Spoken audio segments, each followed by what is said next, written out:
So now they want to defund your police force, according to their cardboard box cutouts. Are they all sharing the same black pen, by the way?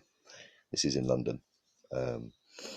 So they want to defund your police force, apparently. Now, this is where you will get no argument from me on financed groups in protests holding up the same cardboard box written with the same pen with the same message. So we'll get no argument from me on that. And I want to point out to you why you'll get no argument from me on that. Who's the most racist country on earth? People would say, well, it's got to be America or Australia or UK. So, well, this is what probably the public would say. Those listening to me, I think you'll know who the most racist country on earth is, and that's Israel. Do you want to look into who funds BLM? No, go on, look into who funds BLM, please. And would you please look into who funds Antifa?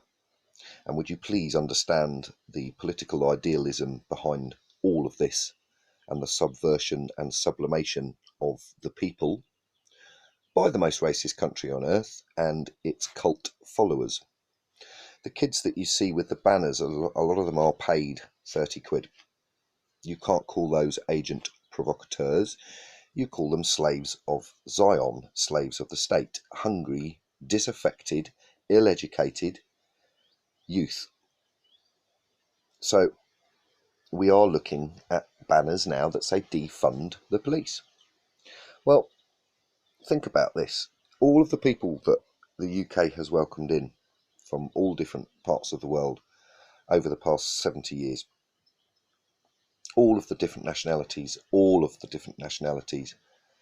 Now, you would think if the police brutality is so bad in the UK that these people would have gone home immediately or written to their families and said, don't come as a foreigner here, you're just going to get abused by the police, they're going to kill you, they're going to be all over you, so don't come. Did that happen?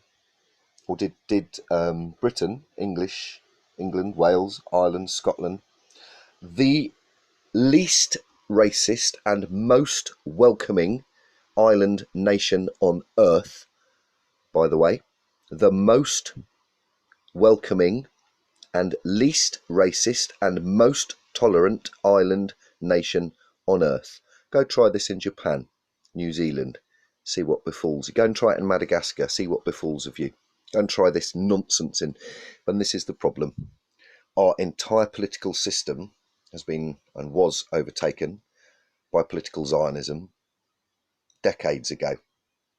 And what you're actually seeing is simply the Kalergi plan and a facet of the Kalergi plan. And you are, well, whilst people sit at home and allow the youth to be paid to wave banners to defund the police that protect you and your property and your businesses, while you sit at home and allow the youth to be manipulated by Zion again into removing your security net, because as I pointed out before, I'm an anarchist. This system is shit. We all know it. However, we all also know that there are good police, good doctors, good nurses, etc. And I'm just going to refer back to another point. If you have an elderly relative or a vulnerable person in your life and they were to be attacked by one of these disaffected youths, let's just call them a migrant. Let's just say that they were attacked by a migrant. It doesn't matter who they were attacked by. I'm going to use that example because it has happened. There are examples of this. Would you want a defunded police force? Would you want your borders open and then your vulnerable people to be preyed upon with no police force in place? Because that's what you're going to allow to happen if you don't challenge these youths on your streets calling to defund the police. And this is a global movement promoted by the media, who are also owned by Zion. And back to the most racist country on earth, while all this is going on, Israel are trying to annex the West Bank. And joy of joys, today I see Israelis and Palestinians standing shoulder to shoulder, protesting together about this, because thank God a portion of the Israeli population is now waking up. Cheers.